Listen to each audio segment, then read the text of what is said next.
এই যে সব ভিড়গুলি দেখছেন, এই ভিড়গুলি সব হচ্ছে এই ট্রেনের প্যাসেঞ্জার। কারণ আজ হচ্ছে কৌশিকী অমাবস্যা, আর সবাই এই ট্রেন থেকে নেমেছে আজকে তারাপীঠে যাওয়ার উদ্দেশ্যে। আমি এখন বর্তমানে আছি রামপুরহাট জংশন রেলওয়ে স্টেশনে। 3 পাহাড় জংশন যাওয়ার যে ট্রেন, এই ট্রেন থেকে আমি নামলাম এখন। আর এই দেখো প্রত্যেকে যাবে এখন কৌশিকী অমাবস্যাতে তারাপীঠ। আমি কোনোদিন তারাপীঠে যাইনি, এই কৌশিকী অমাবস্যা 2024-এ প্রথমবারের জন্য তারাপীঠে আমিও চলেছি। আমাদের ট্রেন হচ্ছে বর্ধমান 3 পাহাড় মেমু, ছেড়ে দিল 2 নম্বর প্ল্যাটফর্ম থেকে এখানে সমস্ত প্যাসেঞ্জারকে নামিয়ে। আর ট্রেনে ছিল অসম্ভব ভিড়, যেমনটা তোমাদেরকে দেখালাম, প্রচুর প্যাসেঞ্জার নামলো এখানে।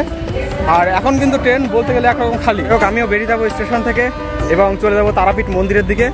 দেখাবো এই কৌশিকী অমাবস্যায় তোমাদের তারাপীঠ। এখন অ্যানাউন্স করছে হাওড়া রামপুরহাট কৌশিকী অমাবস্যা স্পেশাল 3 নম্বর প্ল্যাটফর্মে আসবে, মানে কৌশিকী অমাবস্যার জন্য একটা স্পেশাল ট্রেন দেওয়া হয়েছে। কিন্তু বেরিয়ে এলাম রামপুরহাট স্টেশন থেকে। এই হলো রামপুরহাট স্টেশন। আর দেখতে পাচ্ছে পাবলিকে যাতে কোনো রকম কোনো সমস্যা না হয় এখানে আসার পরে, তার জন্য মোতায়েন করা হয়েছে পুলিশ। আবার এখানে বাজছে উচ্চস্বরে শ্যামা সঙ্গীত।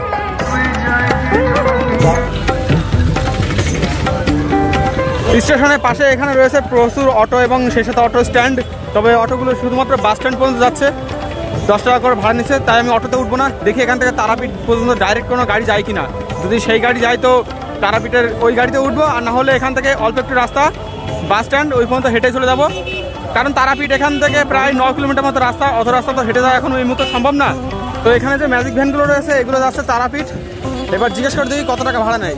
ম্যাজিকগুলোতে এখন ভাড়া নিচ্ছে 40 টাকা করে, ডাইরেক্ট তারাপীঠ মন্দির পর্যন্ত চলে যাবে। এই ম্যাজিকেই যাবো এখন।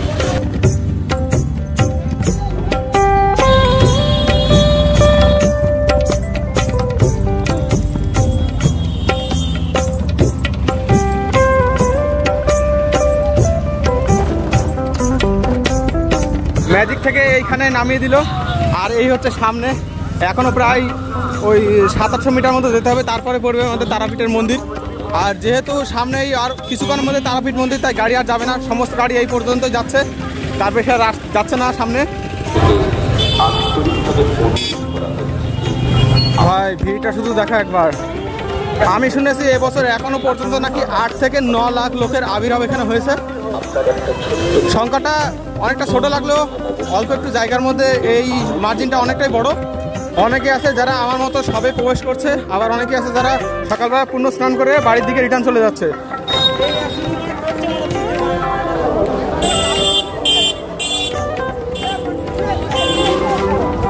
আজকে মূলত এই তারাপীঠে হবে বিশেষ পুজো।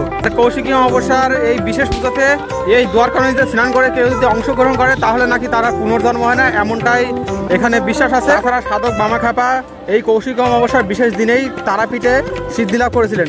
তাই আজ কৌশিকী অমাবস্যার দিনে এই তারাপীঠে প্রচুর তন্ত্র সাধকদের ভিড়। আজকের দিনে এখানে তন্ত্র সাধনা করলে নাকি পুনর্জন্ম থেকে মুক্তি মেলে, তাছাড়া সমস্ত পাপ থেকে মুক্তি পাওয়া যায়। ভক্তরা প্রধানত সেই বিশ্বাস নিয়েই আজকে এই কৌশিকী অমাবস্যার দিনে তারাপীঠের বুকে ছুটে আসে।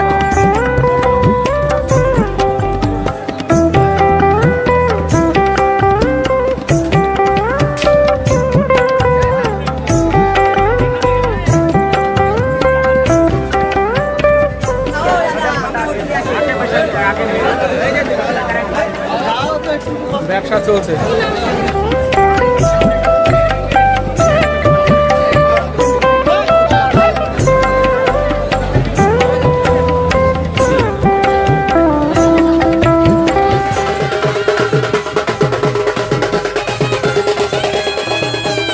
রাত্রে এখানে বলবে বিরাট বড় হোমযজ্ঞের আসর। সেই হোমযজ্ঞের আসরে বর্তমানে প্রস্তুতি চলছে। চলো সেই প্রস্তুতি তোমাদেরকে একটুখানি দেখাই।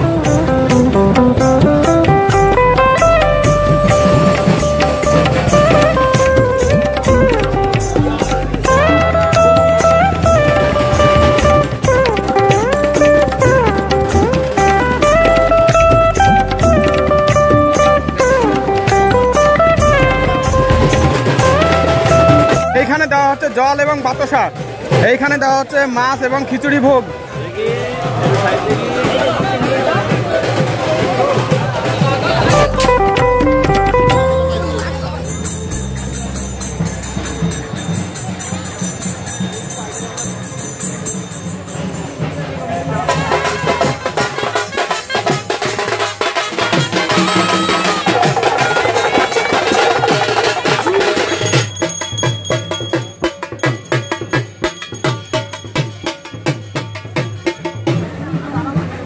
এখানে দিচ্ছে পোলাও ভাত, আমিও একটা নিয়ে নিলাম।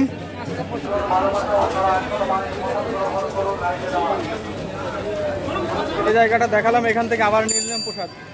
এই দিয়ে আজকে 3 বার প্রসাদ নিলাম।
প্রসাদ খাওয়া কমপ্লিট, এবার যাবো দ্বারকা স্নানের ঘাটে।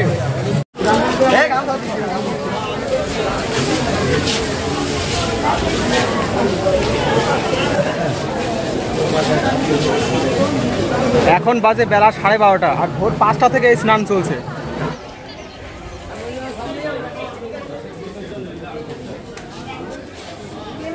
তো বামদেবের মন্দির দর্শন করার পরে ফাইনালি তারাপীঠ মন্দিরের কাছে চলে এসেছি। এই দেখো পুজো দেওয়ার জন্য এখানে দাঁড়িয়ে আছে। আর এই হচ্ছে তারাপীঠ মন্দিরের সামনের রাস্তা। এই রাস্তা দিয়ে একটু ভেতরের দিকে যাই।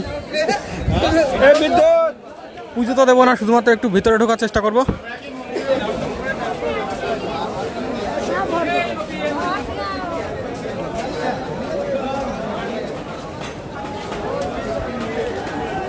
পুরো জায়গাটা হয়ে টিন দিয়ে ঘিরে দিয়েছে যাতে ভিড়টা সামলানো যায় আর কি। এই চলে এলাম তারামায়ের মন্দিরে। আর লাইন দেখো এখান থেকে শুরু। আচ্ছা এখান থেকে না, ওইদিকে চলে গেছে। আরে লম্বা লাইন, প্রচুর লম্বা লাইন। ও মাই গড, এগুলো সব হচ্ছে পুজো দেওয়ার লাইন। মানুষ কিছু না, সবাই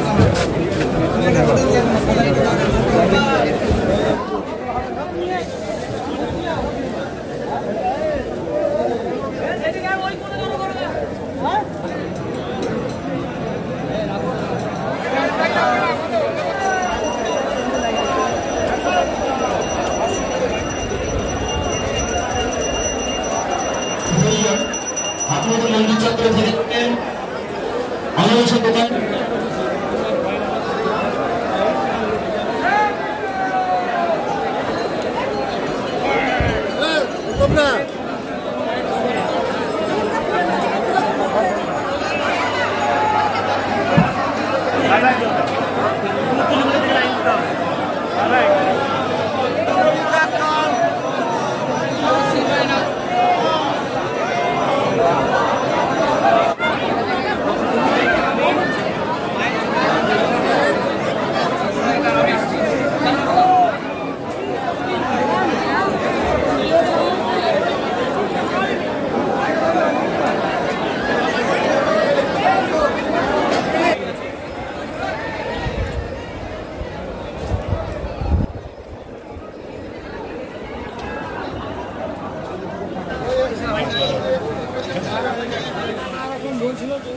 এই এলাম মায়ের মন্দির থেকে। মায়ের দর্শন পাওয়া তো এখন কোনো রকম সম্ভব না, জাস্ট মায়ের মন্দির পর্যন্ত যেতে পেরেছি এটাই অনেক।